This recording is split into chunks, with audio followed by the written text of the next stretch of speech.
राम राम जी। मैं नन्हे पहलवान, आप देख रहे हैं स्लो जिंदगी बाबा की खरी खोटी। मेरे साथ आज फिर मौजूद है संदीप भाई प्रारब्ध से। संदीप भाई का बहुत स्वागत है। नमस्कार रन्नी भाई, आपके दर्शकों को भी नमस्कार। जय श्री राम। संदीप भाई, आज का मुद्दा है बंगाल और असम का चुनाव। हम्म। और जो अभी पीछे मुख्यमंत्री असम ने कहा कि बंगाल में 40%, ये दोनों मुद्दे मैं आपसे डिस्कस करना चाहूंगा। मैं एक सिंपल आपसे 5 सवाल पूछूंगा, बड़े सिंपल सवाल है, मेरे बुलेट पॉइंट्स हैं। बंगाल और असम दोनों की एक बड़ी प्रॉब्लम है, जिसको आप जानते हैं, मैं जानता हूं, पब्लिक भी जानती है। डेमोग्राफिक चेंज, पहला पॉइंट। दूसरा, उनके आते ही वोटर लिस्ट में उनके नाम जुड़ना, ये एक विवाद का बहुत बड़ा, मतलब ये विवादित है। तीसरा, असम में रोजगार, जमीन, संसाधन। चौथा, अपराध और सुरक्षा। और पांचवा, जो बड़ा इल्जाम लगता है कि सीमावर्ती क्षेत्रों में जो घुसपैठ हो रहा है। हमने मोदी जी का वो काल देखा है कि कैसे कश्मीर जैसे प्रदेश में उन्होंने शांति स्थापित की। आज एक बात समझ आ रही है कि बंगाल, मतलब आप समझ सकते हैं, घुसपैठ का बहुत बड़ा गढ़ बन चुका है। बंगाल का इलेक्शन सिर पे है और तमाम हिंदू, बांग्लादेश में जो हिंदुओं के साथ हो रहा है उस पर भी बात करना चाहता है, सुनना चाहता है। संदीप भाई, आपका ओपनिंग रिमार्क कि क्या बांग्लादेशी घुसपैठियों को हम नकेल नहीं कस पा रहे हैं, या ममता बनर्जी जानबूझकर ऐसी परिस्थिति लाती है कि केंद्र सरकार, बीएसएफ, हमारी पैरामिलिट्री वहां बेबस हो जाती है? जी संदीप भाई। नन्हे भाई, बड़ा अच्छे 5 सवाल आपने किए और सारी बातों का एक शब्द में अगर सबको डिफाइन करना चाहूं तो वह है शब्द मुसलमान। मुसलमान घुसपैठ कर रहा है, मुसलमान आसाम में है, मुसलमान की वजह से लॉ एंड ऑर्डर खराब है, मुसलमान की वजह से संसाधन जमीन पर कब्जा हो रहा है, मुसलमान की वजह से अ, सीमावर्ती क्षेत्रों में डेमोग्राफिक चेंज हो रहा है। यह सब शब्द जो है ना, वह हम लोग को अपने शब्द मतलब थोड़े से कड़े करने पड़ेंगे। कड़े क्या, यही सच है और किसकी बात हो रही है। ठीक है, बांग्लादेशी कहाँ अच्छा, ये मुसलमान आया कहाँ से? ये बांग्लादेश से आया। ये पहले जब बांग्लादेश बंगाल में था, भारत में था, तब भी ये सबसे ज्यादा क्या कहते हैं, कन्वर्जन हुआ वो उसी एरिया में हुआ, इसीलिए उसका पाकिस्तान बना, बाद में उसका बांग्लादेश बना। हम लोगों ने उसका बांग्लादेश शब्द करके ना थोड़ा अपने लिए मुसीबत खड़ी कर ली। वो है पाकिस्तान ही, उसी ने भेजा है। और जो ये पश्चिमी पाकिस्तान है, इसने भारत का तो जो नुकसान किया सो किया, सबसे ज्यादा तो इस बांग्लादेश ने किया है, मुसलमान भेज भेज के। पूरे पश्चिम बंगाल असम की डेमोग्राफी चेंज करा दी। असम में इसी वजह से उल्फा का उदय हुआ, जो आतंकवादी संगठन था, क्योंकि उल्फा देख रहा था कि वहां की कांग्रेस सरकार जो है, वहां मुसलमान घुसाए जा रही है और हिंदू वोटों पर और एक पूरा इलाके को इस्लामिक बनाए जा रही है। खैर, पश्चिम बंगाल की बात आते हैं। आपने कहा कि मोदी जी की सरकार ने 370 हटाया, कश्मीर में शांति स्थापित की, बहुत बड़ा काम था। वहां की डेमोग्राफी तो और खराब थी। लोग कहेंगे कि वहां आर्मी का इस्तेमाल किया था। आर्मी कभी प्रदेश के अंदर कार्य नहीं करती है। आर्मी आतंकवादियों से लड़ने के लिए, और उसका मैंडेट उतना ही है कि आप सीमा की रक्षा करें और आतंकवादियों से लड़ें। एकदम। प्रदेश के अंदर जो थे, जो नेता थे, उनको नजरबंद किया गया, वहां पुलिस का इस्तेमाल किया गया। भाजपा की तो पुलिस थी नहीं जब 370 हटाया गया। 370 हटाने से पहले राष्ट्रपति शासन लगा था। ठीक है, पॉइंट इज की कश्मीर ज्यादा जटिल था पश्चिम बंगाल से, ये हम सब जानते हैं। शांत कराया, ठीक। पश्चिम बंगाल में सरकार बेबस नहीं है। सरकार के पास बहुत शक्ति है, सरकार शक्ति का इस्तेमाल करना जानती है। लोग कहेंगे कि मैं मास्टर स्ट्रोकवादी हो रहा हूं, या हो सकता है इस तरीके की बात करें, पर मैं आपको कुछ सामने कुछ तथ्य रखूंगा। उन तथ्यों को हम ना भूलें। हम बंगाल के हालात खराब देखते हैं तो हमारा इमोशनल क्वेश्चन जो है थोड़ा सा हमारे इमोशन जागते हैं, सही है, कोई दिक्कत नहीं है, पर कुछ तथ्यों का कुछ थोड़ा सा बहुत 5-6 साल पहले का इतिहास भी ध्यान रखना बड़ा आवश्यक है। अब मैं शक्ति की बात करता हूँ। एक अभिनंदन को वापस लेना था, ब्रह्मोस लगी हुई थी, पाकिस्तान निशाने पर था, और ये बात मोदी जी ने स्वयं नहीं कही, ये इमरान खान ने कही, उसकी संसद ने कही, पाकिस्तानी संसद ने, ट्रंप ने भी कहा, ठीक है, ये सारे वीडियोस मौजूद हैं। एक पहलगाम होता है, हमारे कुछ हिंदू भाइयों की हत्याएं होती हैं, ऑपरेशन सिंदूर हुआ, वो किस हद तक जा सकता था, वो वॉर के लिए रेडी थे। न्यूक्लियर बेसिस तबाह किए गए अमेरिका के, उसके उस दिन के बाद से ट्रंप आज तक सही नहीं हो पाया है, सीधा नहीं हो पाया है, उसका कोई बोल जो है भारत के प्रति सीधा नहीं निकलता है। क्यों? उसी दिन के बाद से क्यों? ऐसा क्या हो गया? जिस ट्रंप ने, जिस अमेरिका ने पूरा पाकिस्तान पाल पोस के रखा था भारत को परेशान करने के लिए, वह तलवार सर से हटा दी, ठीक है, बहुत बड़ा काम। लोग कहेंगे ये तो एक्सटर्नल है, आर्मी के माध्यम से किए, आपके पास बहुत सारी चीजें। इंटरनल क्या किया आपने? इंटरनल 2 काम किए थे। पहला किया था जिसको आम भाषा में नोटबंदी कहते हैं, एक्चुअली वो मुद्रा शुद्धिकरण था, मुद्रा का शुद्धिकरण हुआ था, और पूरे देश सड़क पर आ सकता था, पूरा देश में कुछ भी हो सकता था, वह कार्य किया गया, ठीक। चलो वह कार्य तो 50 दिन का था, जनता आराम से घूम रही थी, फिर रही थी, जो घर में थोड़ा गुल्लक तोड़े, पैसे चले, कोई ऐसी बहुत बड़ी समस्या नहीं आई, बैंकों से पैसे धीरे धीरे मिलने लगे, 20-25 दिन में चीजें नॉर्मल होने लगी। कुछ एक थोड़ा सा शादी वादी अस्त व्यस्त हुई, ठीक। लॉकडाउन भी तो लगाया था पूरे देश में, कोरोना के चलते लगाया था, अफरा तफरी का था। ऐसा कभी किसी ने पूरे विश्व में देखा कि 150 करोड़ की पॉपुलेशन को बोल दो कि घर बैठो? 150 crore, 140, 130, what ever the population is, 100 crore plus तो है, घर बैठो, भी पता नहीं कब निकलना है बाहर, बैठो घर, और सब बैठे, फैक्ट्रीज बंद, मजदूर आ रहे हैं जा रहे हैं, केजरीवाल और सब देश के अंदरूनी लोग आपके खिलाफ, उद्धव ठाकरे, केजरीवाल, कांग्रेसी, फिर भी देश संभाला गया, ठीक है। तो कहने का मतलब है शक्ति बहुत है, रिस्क टेकिंग एबिलिटीज बहुत हैं। क्या पश्चिम बंगाल में इसकी आवश्यकता है? हो सकती है। मैं कमरे में बैठकर वहां की स्थिति थोड़ी बहुत जानता हूँ, कुछ लोगों से बात होती है, कुछ वीडियोस हम लोग के सामने आते हैं, स्थिति खराब है, बिल्कुल है। तो स्थिति ठीक कौन करेगा? आज चुनाव आयोग ने सुप्रीम कोर्ट में एसआईआर पर जो केस चल रहा है, वहां एफिडेविट डाला कि ममता बनर्जी के लोग, तृणमूल कांग्रेस, हमको, हमारे अधिकारियों को मार रही है, हिंसा कर रही है। सुप्रीम कोर्ट का कोई जवाबदेही नहीं है?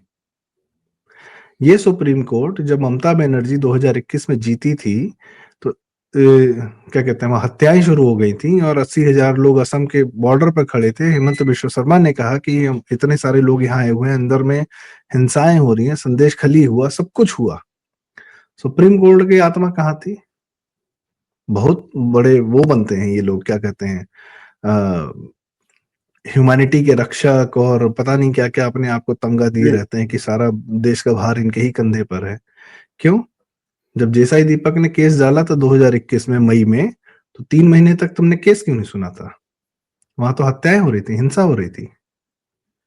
इस सुप्रीम कोर्ट की क्या जवाबदेही है? भारत के लोकतंत्र का तीसरा खंभा है ना ये। लोग कहेंगे आप मोदी जी को एब्सॉल्व कर रहे हैं, नहीं, मैं मोदी जी को एब्सॉल्व नहीं कर रहा हूं। मैं ये कह रहा हूं कि और किसकी किसकी जिम्मेदारी है? अगर मोदी जी की जिम्मेदारी है बंगाल में, पश्चिम बंगाल में लोकतंत्र स्थापित करने की, पश्चिम बंगाल की जनता क्या करेगी?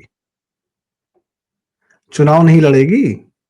नहीं, लोग कह रहे हैं कि वो जो वोट देने नहीं निकल पाएगी, बस एक लाइन कह लूं बस, लोग कह रहे हैं कि पश्चिम बंगाल की जनता इस माहौल में वोट देने नहीं निकल पाएगी। क्यों नहीं निकलेगी? मार खा रहे हो तो क्या हाथ तुम्हारे नहीं है? तुम, वो सब तुम्हें मार रहे हैं, पीट रहे हैं, तो तुम क्या कर रहे हो? ऐसे तो फिल्में देखने में बड़ा मजा आता है कि विलेन ने मारा, मोहल्ले का गुंडा था विलेन, फिर हीरो उठा, एक आदमी उठा, फिर उसके पीछे पूरा मोहल्ला खड़ा हो गया, फिर उसने, हीरो ने 2-4 जो है घूंसे एक विलेन को मारे, फिर उसके चेले चपाटों को जनता ने मारा। क्यों? सिर्फ देखोगे? करोगे क्या? उत्तर प्रदेश में तुम आप भी जानते हो नन्हे भाई, हालात कोई बहुत अच्छे नहीं थे, माफिया राज था, अतीक अहमद और मुख्तार अंसारी, और किसका यहाँ वो तमाम हर प्रकार के माफिया राजों का हर डिस्ट्रिक्ट में राज था। तो क्या हर 356 हटा के अखिलेश को हटाकर यहाँ पे राज्य स्थापित किया गया, कानून का राज्य स्थापित किया गया है? हर जिले में किस माफिया था एक। तो ये कानून का राज्य स्थापित कैसे हुआ? जनता ने किया ना, वोट देकर जी किया ना, मोदी जी जी को 325 सीट दे के किया ना।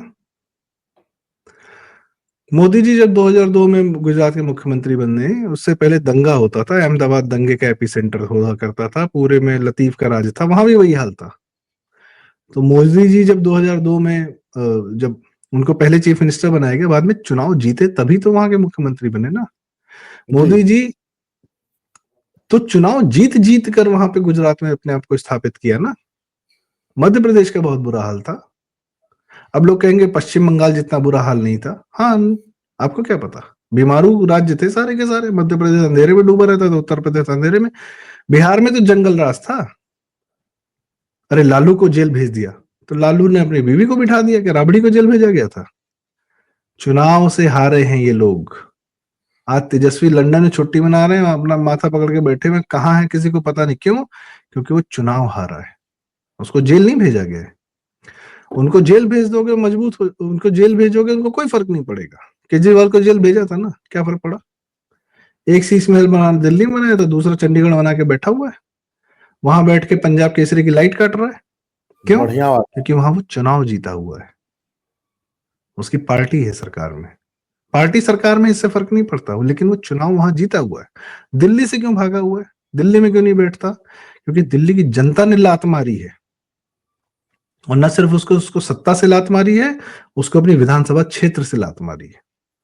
ममता बनर्जी का गिरफ्तार करके जेल भेज देना, या ममता बनर्जी की को हटा देना मुख्यमंत्री पद से इतना जरूरी नहीं है, जितना जरूरी तृणमूल कांग्रेस को लात मारना है। और तृणमूल कांग्रेस को जनता लात मारेगी।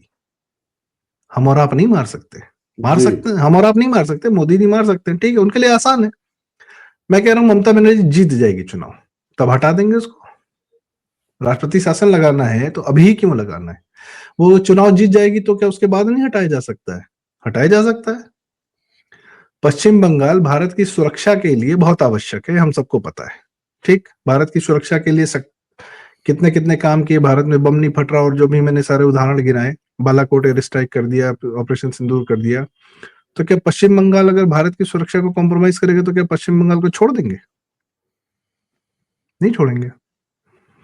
पर जनता को भी तो कुछ करने का मौका मिलना चाहिए। अगर मोदी जी कर देंगे तो जनता वहां क्या करेगी भाई? एक नेता वहां कैसे पैदा होगा जिसको जनता वैलिडेशन देगी? अच्छा एक बात और बताओ, पश्चिम बंगाल से ममता बनर्जी को हटा दिया, तो भाजपा का मुख्यमंत्री तो बिना चुनाव के बैठ नहीं सकता है।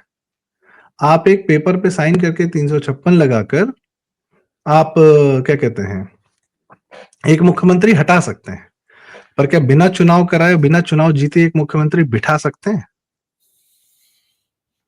आज राष्ट्रपति शासन लगा दो, कोई बात नहीं, 6 महीने बाद तो आपको चुनाव कराना पड़ेगा। राष्ट्रपति शासन की अवधि 6 महीना होती है, 6 महीने में आपको चुनाव कराना पड़ेगा। आप उसको एक्सटेंड कर सकते हैं given the law and order condition of the state, what ever it is. पर अगर सुप्रीम कोर्ट जैसे जम्मू कश्मीर बोला कि नहीं चुनाव कराओ 30 सितंबर तक, तब तो कराना पड़ेगा। बिना चुनाव कराए आप अपना मुख्यमंत्री बिठा नहीं सकते। और उत्तर प्रदेश में लॉ एंड ऑर्डर स्थापित कैसे हुआ है? यहाँ के अपराधियों को, माफियाओं को एनकाउंटर किया गया ना, इनके पूरे आपराधिक तंत्र को, इनके इकोनॉमिक के तंत्र को तोड़ा गया ना।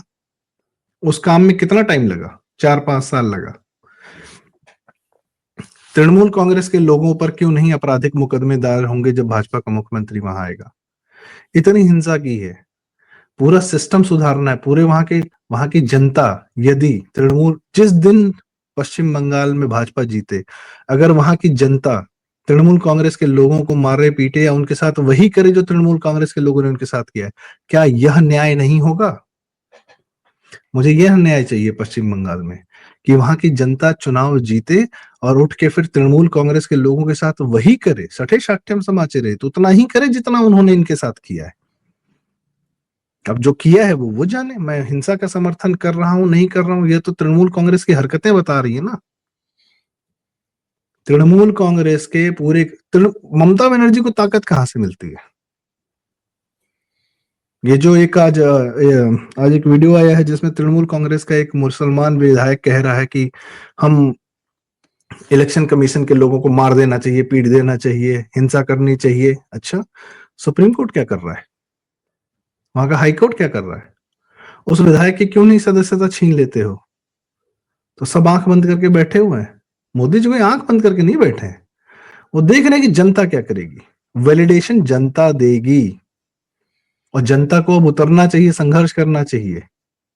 जनता कर भी रही होगी संघर्ष, लोग मर रहे हैं, कट रहे हैं, पिट रहे हैं। आपसे बंगाल से ज्यादा केरल में कर रहे हैं, केरल में बहुत बुरे हाल हैं। आप अगर आपके साथ अत्याचार होगा तो आप क्या करोगे? लड़ोगे नहीं? जी नन्हे भाई। संदीप भाई, एक हिंदी के बहुत बड़े कवि हुए हैं रामधारी सिंह दिनकर, उन्होंने कहा था, क्षमा शोभती उस भुजंग को जिसके पास गरल हो। गरल हो। थोड़ा मैं मॉडिफाई कर रहा हूं, शक्ति शोभती उस भुजंग को जिसके पास गरल हो। आपने कहा कि भाई वेस्ट बंगाल को कौन जिताएगा, वहां पे कौन रिजीम चेंज करेगा। आपके सामने है religion wise demography of West Bengal. Hindu 70-70.5%, मुसलमान 27% और बाकी जातियां मिला के 2-2.5%। कोई पूछे, मैं आपकी बात से एकदम पूर्णतः सहमत हूं, कोई हमसे पूछे, आपसे पूछे कि भैया मोदी जी वहां क्या क्या कर देंगे, आखिर वोट का अधिकार तो तुम्हारे पास है ना। आज वेस्ट बंगाल की जनता को कोई पूछे कि 70% हिंदू होने के बाद भी अगर तुम लोग टीएमसी, उससे पहले तो हमने देखा है कम्युनिस्ट की सरकारें थी, हैं।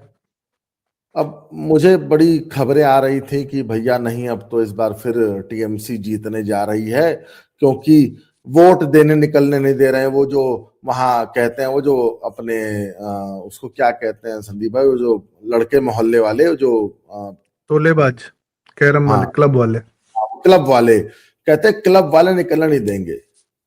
संदीप भाई एक बात बताइए ना, अब यूपी से चल के मैं और आप वहां शक्ति प्रदर्शन करें, हैं? आपने बड़ा अच्छा जिक्र किया यूपी का।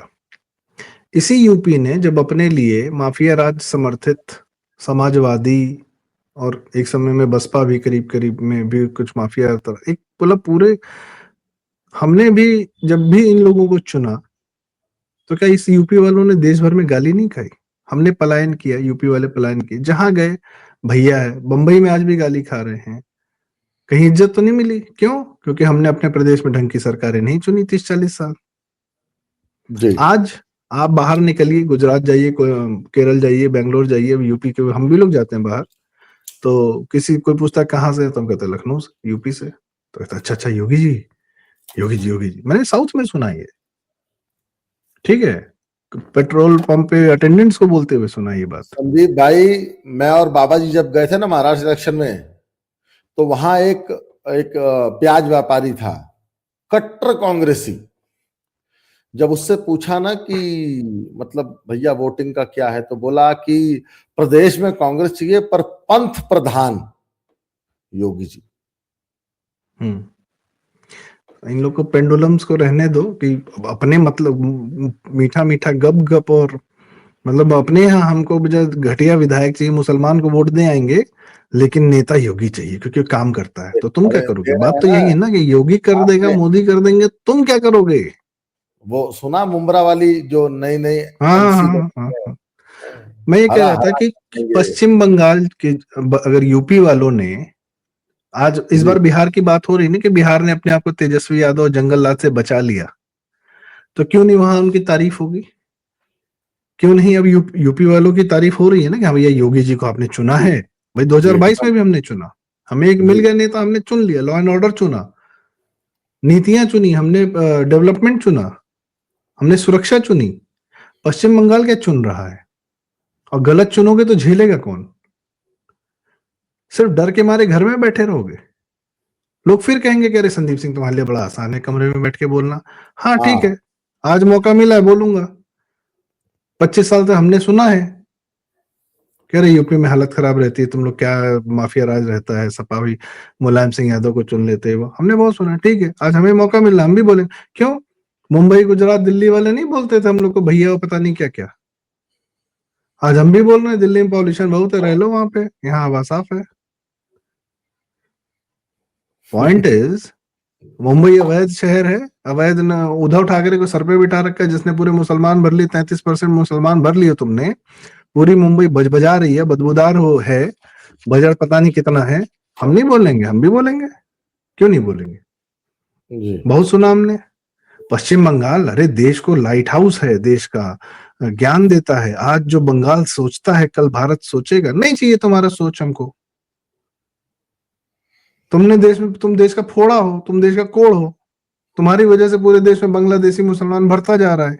भद्र लोग। यूपी में भी तुम्हारी वजह से भर रहा है। तुमको सरकार चुनने की तमीज नहीं है। 2 कौड़ी खाली 4-5 बुद्धिजीवी पैदा कर दिए, इसलिए तुम्हारा अधिकार बन जाता है कि। और तुम्हारे का मीडिया कैसा है, हजारों लोग की हत्याओं छिपा लेता है। संदीप हमें भाई, नहीं चाहिए, हमें तुम्हारी सोच नहीं चाहिए। तुम्हें कुछ बदलना है, बदलो। क्यों? मोदी जी जाते हैं, अमित शाह जाते हैं चुनाव लड़ने, तो अरे बाहर ही आ गए, बाहर ही आ गए। आज उसी बाहरी से क्यों मदद मांगी जा रही है कि बदलो? और मैं बाहर वालों को बोल रहा हूँ, जो लोग बाहर से, पश्चिम बंगाल से बाहर रह के कह रहे हैं ना, वहां की जनता ये कह रही है कि हमको चुनाव लड़ने दो, हम लड़के दिखाएंगे, हम ही इनको लात मारेंगे। जी उस जनता का आप मानसिकता सोचिए, जिस दिन वो जीतेगी चुनाव और ममता जी बनर्जी को हराएगी, वो मजा मोदी जी के 356 लगाने से नहीं आएगा। जो पश्चिम बंगाल का जिस दिन चुनाव का रिजल्ट आएगा, जहां उस दिन पटाखे बजेंगे, जहां लोग नाचेंगे, गाएंगे, झूमेंगे, सड़क पे निकलेंगे, क्योंकि उनकी मेहनत होगी। अरे उनको थोड़ा मौका दे दो। खुशी जो है बिना कष्ट के नहीं मिलेगी। कष्ट सहा है, 50 साल से सहा है, और ये खुशी वो डिजर्व करते हैं अगर वो अपने प्रदेश में बदल देते हैं। रही बात, मान लो ममता जीत गई तो ठीक है भाई, दोबारा ममता जब जीत जाएगी तो हट जाएगी, 356 लगा दिया जाएगा। तब अगला 5 साल तो आपको लगता है कि मोदी जी इस कार्यकाल में अब किसी को मौका देने जा रहे हैं किसी चीज का? अभी जो उनका रुख चल रहा है, अब वो किसी को मौका देंगे भारत की सुरक्षा के साथ खेलने का? ममता को मौका दे देंगे कि भारत की सुरक्षा के साथ खेल कर लो तुम? मतलब ही नहीं, मतलब बस। ही नहीं। लेकिन वहां की जनता को तो मौका देंगे। क्यों जनता को मौका देंगे? मोदी उसी जनता से निकले हैं, मोदी उसी जनता के बनाए हुए प्रोडक्ट है। जी मोदी जिस जगह पैदा हुए थे ना, वो जिंदगी में कोई नहीं सोच सकता था कि वहां से निकला हुआ आदमी सीएम पीएम कुछ भी बन सकता है। डीएमए बन जाता बहुत था। जनता ने बनाया मोदी को। मोदी पार्षद। जनता को मौका देना जानते हैं। और ये बात मोदी और जनता के बीच की है, ये बात किसी इंटेलेक्चुअल, किसी बुद्धिजीवी के बीच की नहीं है। जनता है और नेता है मोदी। और जब मोदी जनता को मौका दे, जनता मोदी को मौका देना जानती है, तो मोदी भी जनता को मौका देना जानते हैं। जी जनता को मौका दे रहे हैं, अपने अंदर एनर्जी लाइए, लड़िए। मोदी जी से पहले भाजपा को बहुत आदत लग गई थी राज्यसभा हो जाने की। चुनाव लड़ना भूल गए थे दिल्ली वाले। सुषमा स्वराज जी थी दिल्ली में, बहुत बड़ी नेता थी, पर दिल्ली में 3 बार शीला दीक्षित ने उनको हराया। दिल्ली शहर, दिल्ली में केजरीवाल के आने से पहले भाजपा कहाँ थी? रेखा गुप्ता जी 27 साल बाद आई हैं। तो ये भाजपा को, भाजपा बनाया किसने? चुनाव लड़ने की मशीन मोदी जी ने बनाया ना, शाह ने बनाया ना। जी तो क्यों वहां क्यों नहीं चुनाव से जीतेंगे? ये उत्तर प्रदेश में यकीन था कभी कि 72 सीट जीत आ सकते हैं, 325 सीट आ सकती है? इस जनता को मौका मिला ना, जनता को भी तो मौका अपना दिखाने का मौका तो दीजिए। 2021 में एसआईआर क्यों नहीं हो गया? कोरोना चल रहा था, नहीं हो सकता था एसआईआर, कुछ नहीं हो सकता था। चुनाव हो गया, वही बहुत है। और सबसे बड़ी बात, जनता को मौका देने के लिए मोदी ने सबसे बड़ा काम कर दिया है, वोटर लिस्ट की ऐसी की तैसी कर दी है। ममता बनर्जी का जो पूरा बेस था, जो फर्जी वोटर थे, अब ममता बनर्जी अपना माथा पीटेंगी कि किस इलाके में कितना फर्जी वोटर भेजना है हमको, क्योंकि वोटर लिस्ट की ऐसी तैसी हो गई है, सिलेबस ही चेंज हो गया। दोबारा तैयारी करने में टाइम लगेगा ना, कि कलकत्ता के किस विधानसभा के किस बूथ में कितना फर्जी वोट है, मैं उस वहां पे कितना आदमी भेजूं। पहले तो ये सब आईपैक के ऑफिस में एकदम सिलसिलेवार तरीके से पड़ा हुआ था, पुरानी वाली वोटर लिस्ट के हिसाब से। अब तो वोटर लिस्ट ही चेंज होगी, जाओ कहाँ कितना जी भेजोगी, क्या फर्जी वाला कर पाओगी? दूसरे को रोक दोगी कोई बात नहीं, अपना डलवा पाओगी? संदीप भाई, आपको रोकूंगा, 25 मिनट हो चुके हैं। आपने एक बात स्पष्ट कर दी कि अंततः बंगालियों को अपना युद्ध खुद लड़ना पड़ेगा। संदीप सिंह या दिग्विजय सिंह नन्हे पहलवान आके यूपी से नहीं आपके लिए वोट डालेंगे, आपको वोट खुद डालना है। अगर आप इस वीडियो को लास्ट तक देख रहे हैं तो वीडियो को लाइक करें, शेयर करें, चैनल एक को बात सब्सक्राइब कहूंगा, बंगालियों के साथ केंद्र सरकार है। बंगाल खुल के। केंद्र सरकार की ही इलेक्शन कमीशन की पूरी टीम जो है वहां जान हथेली पर रख के आपकी वोटर लिस्ट ठीक कर रही है, आपके लिए लड़ रही है वहां पर। जी, तो उसका साथ दीजिएगा, इस बार वोट दीजिएगा। और वो बात सही है संदीप भाई, वोट तो आपको मुझे देना होगा। सिंपल बात है भैया, वोट बंगालियों को देना होगा। और बंगाल की एक बड़ी प्रॉब्लम पता है क्या है? मतलब वो जो एक अहंकार कह सकते हैं या अपने आप को, मतलब वो आज तक ना मुझे लगता है कि वो लोग अपने 1900, 1800, 1700, 1600 वाले एरा से बाहर निकल नहीं पा रहे हैं। लेकिन अब निकलना पड़ेगा। अगर आपको अपने आप को बचाना है और अपने आप को फिर से उस युग में लाना है जिस युग की बातें होती थी, हैं, जिस बंगाली संप्रभुता की बात हम लोग करते थे, अगर उसको वापस लाना है तो आपको वोट देना पड़ेगा बीजेपी को। संदीप भाई, आपने समय दिया उसके लिए बहुत बहुत धन्यवाद। अगर आप लोग वीडियो को लास्ट तक देख रहे हैं तो वीडियो को शेयर करें, लाइक करें, चैनल को सब्सक्राइब करें, प्रारब्ध को भी सब्सक्राइब करें। संदीप भाई बहुत धन्यवाद आपका। जय श्री राम, हर हर महादेव। जय श्री राम, हर हर महादेव।